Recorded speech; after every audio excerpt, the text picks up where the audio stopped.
مجھے سمجھ نہیں آ رہی کہ تمہارے دماغ میں پتہ نہیں کیا کیا فضولیات چلتی رہتی ہیں۔ اچھا ہوگا کہ یہ سب کچھ تم اپنے دماغ سے نکال دو اور اس وقت تم ان کے کمرے میں مت جانا۔ بھائی میں تو جاؤں گی، آخر کار مجھے لیپ ٹاپ سے کچھ ڈھونڈنا ہے۔ یہ کہتے ہوئے وہ کمرے کا دروازہ زور سے بند کرتے ہوئے معظم خانزادہ کے کمرے کی طرف آئی تھی۔ وہ جانتی تھی کہ اس کمرے کے اندر کچھ ایسا خفیہ ہے جس کے بارے میں وہ نہیں جانتی۔ جب سے وہ لوگ اس سے بڑے سے محل نما گھر میں شفٹ ہوئے تھے تب سے اسے یہ سب کچھ کھٹک رہا تھا۔ وہ آہستگی سے اس کے کمرے میں داخل ہوئی اور کتابوں والی الماری کے پاس آئی تھی۔ اس نے آہستگی سے اسے کھینچا تو وہ ایک دم سے کھنچتی چلی گئی تھی۔ سیڑھیاں نیچے کی طرف جا رہی تھیں، اس کے لبوں پہ بے ساختہ ہی مسکراہٹ بکھری۔ یاہو، بس تو میں نے ڈھونڈ لیا۔ تو یہ ہے ان کا خفیہ کمرہ۔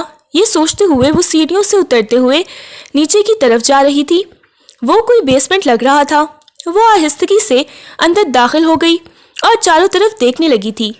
سامنے ایک بڑا سا ٹیبل تھا، اس کے اوپر ایک لیپ ٹاپ پڑا ہوا تھا اور اس کی خوش قسمتی تھی کہ وہ لیپ ٹاپ کھلا ہوا تھا۔ واؤ، لیپ ٹاپ کھلا ہوا ہے، ابھی میں اس کا پتہ چلاتی ہوں۔ اس جلاد کی اصلیت نہ سب کو بتائی تو میرا نام بھی ذائشہ نہیں۔ وہ جلدی سے لیپ ٹاپ کے پاس آئی تھی۔ تیزی سے وہ لیپ ٹاپ پہ انگلیاں چلاتے ہوئے مختلف فولڈرز کھولنے کی کوشش کر رہی تھی جب اچانک سے اسے احساس ہوا کہ جیسے کوئی اس کے پیچھے کھڑا ہوا ہے۔ میری جان، کچھ ملا ہے کیا؟ اسے اپنے کان کی لو پہ گرم سانسوں کی تپش محسوس ہوئی تو وہ ہڑبڑا کے ایک دم سے پیچھے کوئی سامنے کھڑے ہوئے معظم خانزادہ کو دیکھ کے اس کے اوپر کا سانس اوپر اور نیچے کا نیچے رہ گیا۔ وہ خشک گھونٹ بھرتے ہوئے معظم کو دیکھنے لگی۔ وہ ایک ایک قدم اس کی طرف بڑھانے لگا۔ اس کی آنکھوں میں ایک عجیب سی خماری چھائی ہوئی تھی۔ میں نے تمہیں بولا تھا نا کہ میرے ساتھ یہ الٹی سیدھی حرکتیں کرنے کی کوشش مت کرنا، لیکن تم اپنی حرکتوں میں کامیاب ہو گئی۔ آخر تم اس کمرے تک پہنچ ہی گئی۔ اس کی آنکھوں میں دیکھتے ہوئے وہ گویا ہوا۔ آپ بہت زیادہ بدتمیز ہیں، میں آپ کے بارے میں سب کو بتاؤں گی۔ آپ غلط کام کرتے ہیں، آپ لوگوں کو مارتے ہیں۔ وہ غصے میں بولی تو وہ اس کے لبوں کو دیکھنے لگا تھا۔ اگلے لمحے ایک دم سے اس کے پاس آتے ہوئے اپنے ہاتھ سے اس کے ہونٹوں کو سہلاتے ہوئے اس کی آنکھوں میں دیکھنے لگا۔ آپ کو شرم نہیں آتی میرے ساتھ ایسی حرکتیں کرتے ہوئے؟ وہ غصے میں اس کی آنکھوں میں دیکھتی ہوئی گویا ہوئی تھی تو وہ مسکراتے ہوئے نفی میں سر ہلانے لگا۔ نہیں، بالکل بھی نہیں، مجھے تو بہت زیادہ اچھا لگتا ہے۔ یہ کہتے ہوئے وہ ایک دم سے اس کے اوپر جھکا تھا۔ وہ ضبط سے اپنی آنکھیں بند کر گئی۔ اس کی دھڑکنیں اتنی تیز ہو گئیں کہ اس کا دوپٹہ کندھے سے لڑکھڑا کے نیچے گر گیا۔ منع کیا تھا نا کہ میرا پیچھا کرنے کی کوشش مت کرنا، اس کے باوجود تم میری بات کیوں نہیں مانتی؟ مجھے لگتا ہے کہ مجھے خود ہی تمہیں سیدھا کرنا پڑے گا۔ وہ اپنی اس منکوہا کو دیکھ رہا تھا۔ کسی کی ہمت نہیں ہوتی تھی اس تک آنے کی، مگر یہ لڑکی مکمل طور پر اس کے بارے میں جاننے کی کوشش کر رہی تھی، اس وجہ سے ہر وقت اس کے پیچھے پیچھے ہوتی تھی۔ اب کی بار اس کے ہاتھوں کے لمس کو اپنے ہونٹوں پہ محسوس کر کے وہ جی جان سے کپکپائی تھی، تیز تیز سانس لینے لگی۔ آپ کو شرم نہیں آتی ایک لڑکی کو ایسے ٹچ کرتے ہوئے؟ خبردار جو آپ نے مجھے بیڈ ٹچ کیا۔ اس کی بات سن کے وہ آنکھیں پھاڑے اسے دیکھنے لگا۔ تمہیں یہ بیڈ ٹچ لگ رہا ہے؟ وہ اس بات میں سر ہلانے لگی، اس کی پلکیں لرزنے لگیں۔ وہ بالکل اس کے قریب آتے ہوئے کہنے لگا، میں نے تمہیں بولا ہے کہ میں ایک پولیس والا ہوں، اس سے زیادہ میری کوئی پہچان نہیں ہے۔ اس کے باوجود تم کیوں میرے پیچھے پڑی ہوئی ہو؟ تمہیں ایک بات کی سمجھ نہیں آتی؟ اس کے گال پہ ہاتھ رکھتے ہوئے بولا تو اس نے فوراً سے معظم کا ہاتھ جھٹک دیا تھا۔ اب کی بار معظم کو غصہ آیا تھا۔ ایک دم سے اس کے کندھوں سے پکڑتے ہوئے اسے اپنے قریب کیا تو وہ سانس روکے اسے دیکھنے لگی۔ وہ اس وقت سہمی ہوئی ہرنی معلوم ہو رہی تھی۔ مجھے پتا ہے آپ بہت غلط ہیں، آپ بہت غلط کام کر رہے ہیں، جس کے بارے میں ماموں جان کو بالکل بھی نہیں پتا، نانو جان کو بھی نہیں پتا، نانو کو آپ نے بتایا بھی نہیں، کسی کو بھی نہیں پتا۔ میں سب کو آپ کے بارے میں بتاؤں گی۔ وہ اس کی آنکھوں میں دیکھتے ہوئے گویا ہوئی۔ اب کی بار